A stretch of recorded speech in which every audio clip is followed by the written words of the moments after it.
Muito bem, você está vendo imagens ao vivo da primeira turma do STF, onde neste momento o Procurador-Geral da República, Paulo Gonet, está lendo a acusação sobre o processo de tentativa de golpe de Estado. Hoje, a primeira turma do STF começou esse julgamento que vai até o dia 12 de setembro, dividido em 5 dias. Hoje já falou primeiro o ministro Alexandre de Moraes, onde ele trouxe um resumo de como foi feita a investigação desde que começou e agora, neste momento, está fazendo a sua fala Paulo Gonet, Procurador-Geral da República, trazendo a acusação. E as nossas equipes, como vocês sabem muito bem, estão desde o começo do dia em Brasília, que amanheceu sob muita pressão e muitos olhares. E agora a gente só vai rapidinho para fora, justamente para falar com a Nathalie Machado, que está do lado de fora acompanhando toda a movimentação. Dia agitado, hein, Nathalie? Bom dia.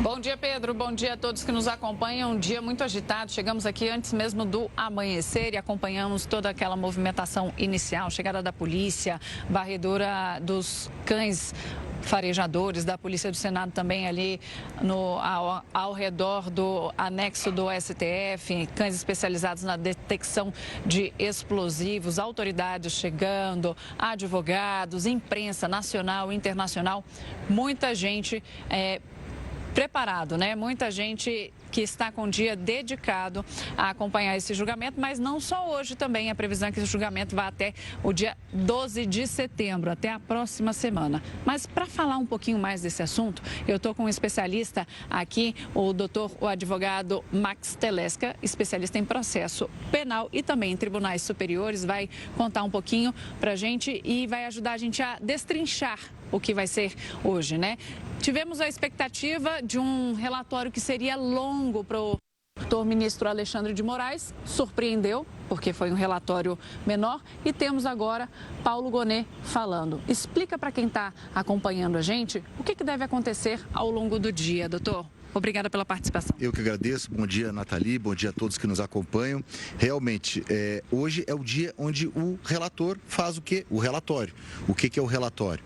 O relatório é uma síntese das alegações da acusação, depois uma síntese das alegações de cada defesa, de cada um dos 8 réus, e após essa síntese, após esse relatório, ele não emite uma opinião, ele não fala, não faz um julgamento, ele só faz um relatório, ele posteriormente passa a palavra à acusação. Quem é a acusação? Quem faz o papel de acusação, neste caso, é o Procurador-Geral da República, o Procurador Paulo Gonet, que nesse momento fala, e eu acredito que você falou muito bem, porque foi surpreendente na medida em que o ministro Alexandre de Moraes fez um voto, aliás, um relatório sintético e passou já no dia, na manhã do início desse julgamento, a palavra para a acusação, que terá 2 horas. 2 horas para quê?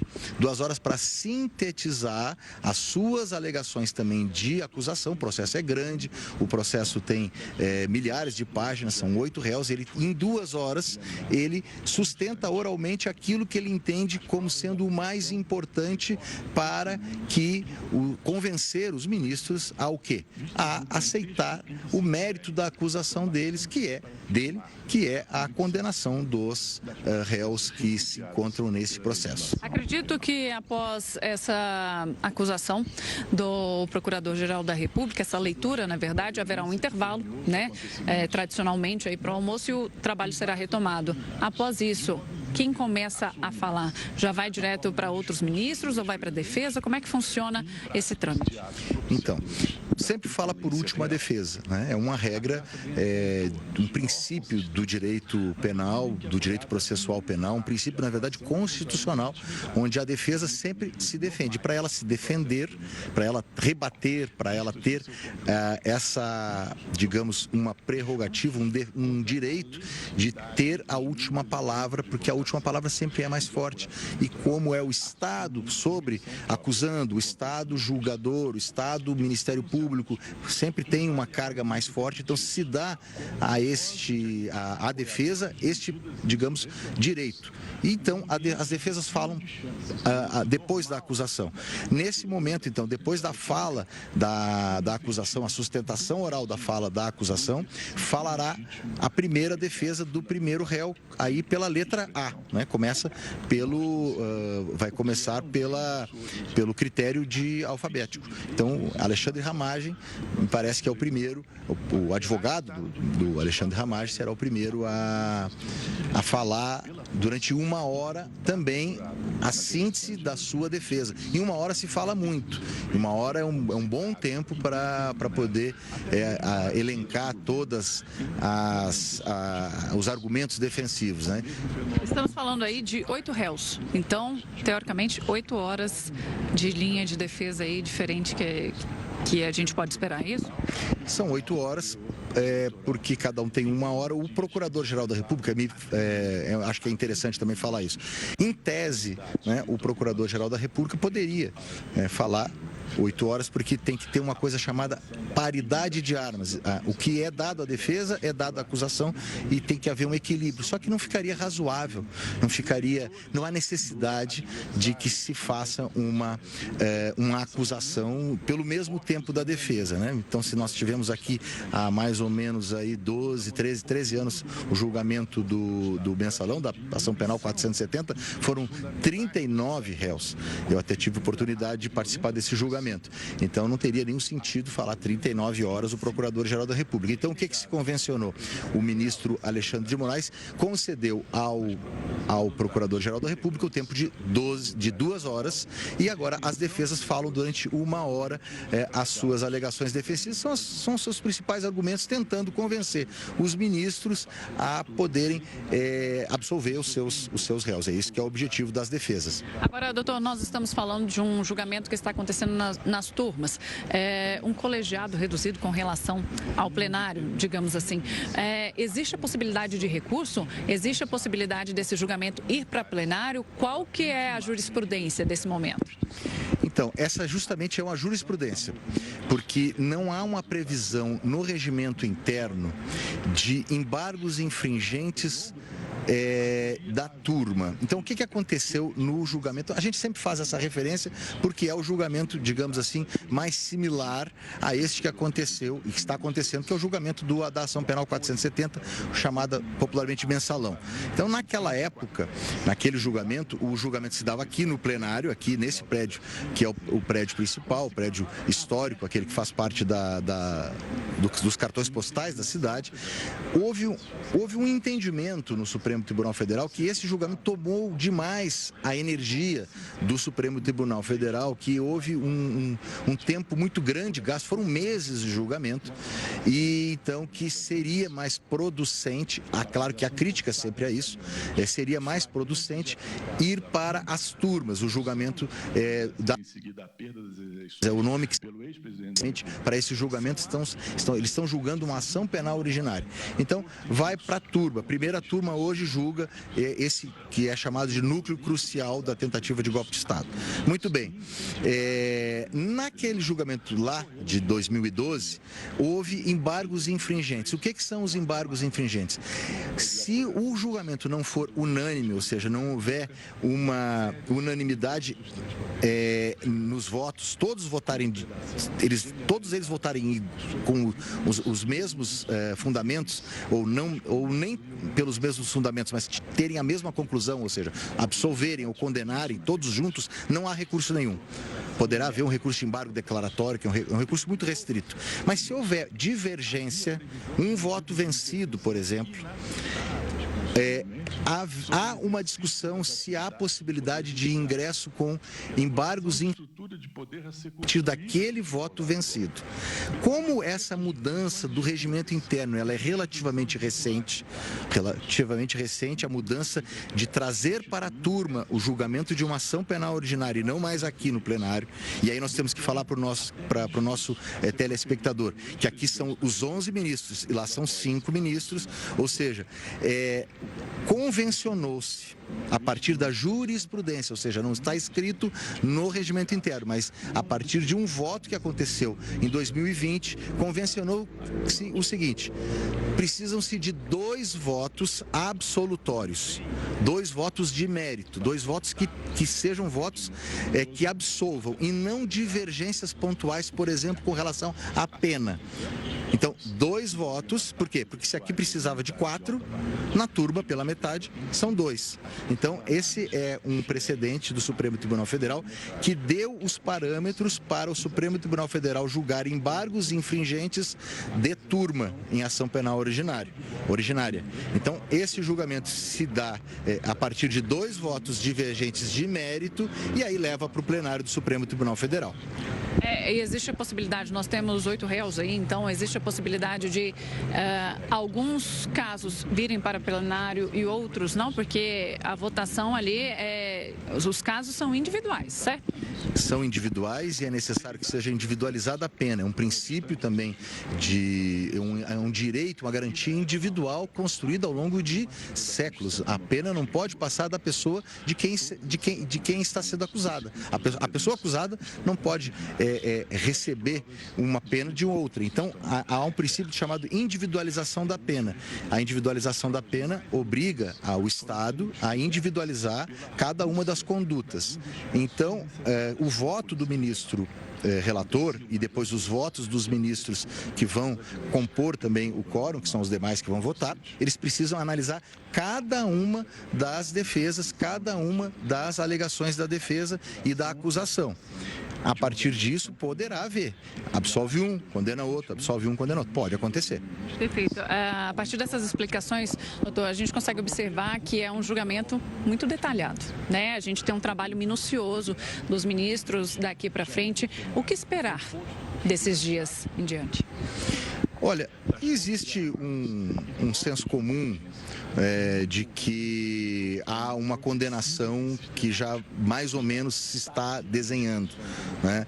Existe um senso comum de que haverá condenações na maioria dos casos, né? Isso a gente pode, não é prever, porque ninguém consegue prever, é um julgamento importante, é um julgamento histórico, é um julgamento que tem as suas nuances, mas pela experiência e pelo aquilo que se comenta e pelo que se vê, a possibilidade de condenação dos réus é maior do que a da absolvição. Existem alguns pontos em que ainda pode haver algum tipo de surpresa, por exemplo, que tipo de comportamento que os ministros terão a respeito das alegações que se faz acerca da nulidade da delação do Mauro Cid.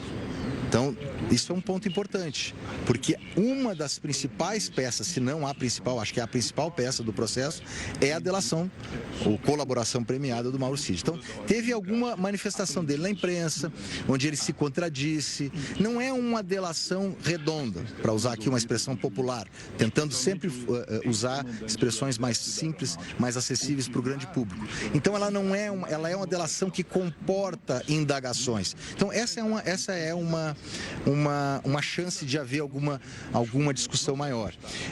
Existe uma discussão que até já está superada, mas é uma discussão que eu acho que vai voltar, tentativa de golpe de Estado, ou golpe de Estado e abolição violenta do Estado Democrático de Direito, não seria o mesmo crime? Nós não estaríamos, que eu digo, o Estado brasileiro não estaria fazendo uma imputação sobreposta? Por exemplo, uma outra discussão que pode ocorrer, dano ao patrimônio. Tem dano ao patrimônio e tem dano a patrimônio histórico tombado. Também não haveria uma sobreposição? Uma outra questão que é importante, porque ali a pena, apesar de ser inicialmente, ela é uma pena pequena, ela é uma pena que deriva muito, mas com as circunstâncias, uma agravante, depois uma qualificadora dentro do próprio crime, eu vou explicar o que é isso, porque aí nós temos que falar sobre sistema de dosimetria de pena que é bem mais complicado. Mas, enfim, aquele ali, organização armada, será que era uma organização armada também? Isso vai variar muito também a pena aplicada. Então, existem discussões que não são aquelas eventualmente de mérito, ou seja, condenou ou absolveu, e nulidade da delação do Mauro Cid. Essas são questões que restam para serem decididas. Eu acho que resta também, obviamente, para ser decidida se vai ser condenado ou não, mas como eu falei no início, há uma expectativa grande de que ocorra as condenações. Perfeito. Pedro, no estúdio tem uma pergunta para o doutor, é isso? É isso, Max. Obrigado por ter aceito o nosso convite. Tá me ouvindo, né, Max? Obrigado por ter aceito o nosso convite. Nós estamos nessa cobertura especial. Uma curiosidade que eu tenho é, o senhor que é especialista, né, em tribunais superiores, como que funciona a distribuição dos processos? Porque nós ouvimos muito, né, justamente seu ministro Alexandre de Moraes, seu relator. Como que funciona, então, principalmente no STF?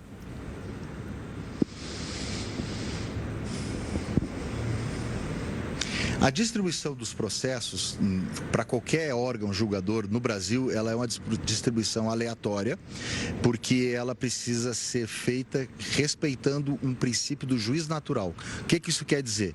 O juiz não pode estar esperando um processo para determinada pessoa. Ele tem que ser...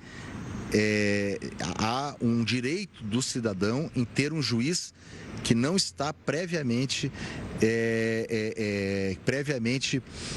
sabendo daquele caso, enfim. Mas isso comporta, isso tem um regramento, tá? Isso é um regramento. Nesse caso aqui, houve uma distribuição deste processo para o ministro Alexandre de Moraes, em virtude de um outro princípio, na verdade não é um princípio, de uma regra que do direito penal, direito processual penal, que chama-se prevenção. Não é só direito processual penal. Todo direito tem a questão da prevenção, ou seja, se para mim foi distribuído primeiramente o processo, o inquérito, né, que é o que dá ensejo depois à ação penal. Então, primeiro tem o inquérito, a ele foi distribuído este inquérito e depois, então, a ação penal por prevenção, ou seja, porque já existe um momento anterior onde foi a ele distribuído o processo, para o ministro Alexandre de Moraes, naturalmente, o processo foi distribuído e isso não quebra o princípio do juiz natural, porque foi a ele, primeiramente, distribuído o processo o original, que não é um processo, tecnicamente, é um inquérito. Perfeito. Pedro, tem mais uma pergunta. Isso. E, Max, nos últimos dias a gente ouviu também a possibilidade que um dos juízes, um dos ministros, pedisse vista. Se isso acontecer, o que acontece daí, né? O ministro pedir vista no processo de hoje, o que acontece a partir daí? De Mário Fernandes, sobre como proceder nas atividades dos atenuados. Quando o ministro pede vista, os outros normalmente aguardam o seu posicionamento, que deve ser levado ao plenário da primeira turma em 90 dias. Esse é o roteiro. Pediu vista, 90 dias para entregar o voto vista. Os ministros podem adiantar o voto? Seria uma pergunta que alguém poderia fazer. Podem. Não costumam fazê-lo. Ou assim, pode ser considerado até uma deselegância, porque, na verdade, estou precisando aguardar o que o meu par, ministro X, vai dizer a respeito. Então, vamos aguardar o pedido de vista do ministro que pediu. Então, mas isso não é uma obrigação. Os ministros podem adiantar. Vou adiantar o meu voto. Pode acontecer também, porque eles são livres para fazer isso. Há essa regra, não há uma regra escrita para que não se adiante o voto. Então, poderá pedir vista, sim. Mas até para não perder tempo, né, porque poderá trazer neste voto vista elementos importantes, novidades, novas visões sobre o caso, aqueles aguardam para que não tenham que proferir depois um outro voto depois. Então, é assim que funciona. Agora, doutor, antigamente, quando um ministro pedia vista para analisar um processo, não tinha esse prazo de 90 dias, né? É importante ter esse prazo? Muito importante porque a pessoa não pode ficar com o processo indefinidamente, né? Isso aí gera, inclusive, uma imagem negativa para o julgador, porque ele pode ficar segurando o processo anos, né? Isso aí não é bom para a justiça, não é bom para o judiciário, não é bom para o cidadão, não é bom para o Estado. Então, foi na gestão da ministra Rosa Weber, é bom que se faça a justiça, que se diga quem foi a autora dessa novidade no regimento interno do Supremo Tribunal Federal, 90 dias para entregar o processo. Acho que é muito bom isso aí. Perfeito. Doutor, agradeço sua participação. Muito obrigada. Pedro, voltamos ao estúdio agora com você aí. É isso, daqui também a gente agradece muito, Max. Que entrevista, traduziu, né? Porque, querendo ou não, é um assunto um pouco complexo, difícil de alguns momentos a gente entender, muitos termos técnicos, mas ficou tudo muito claro. Agradecemos novamente aqui em nome da Record News. Muito obrigado, viu?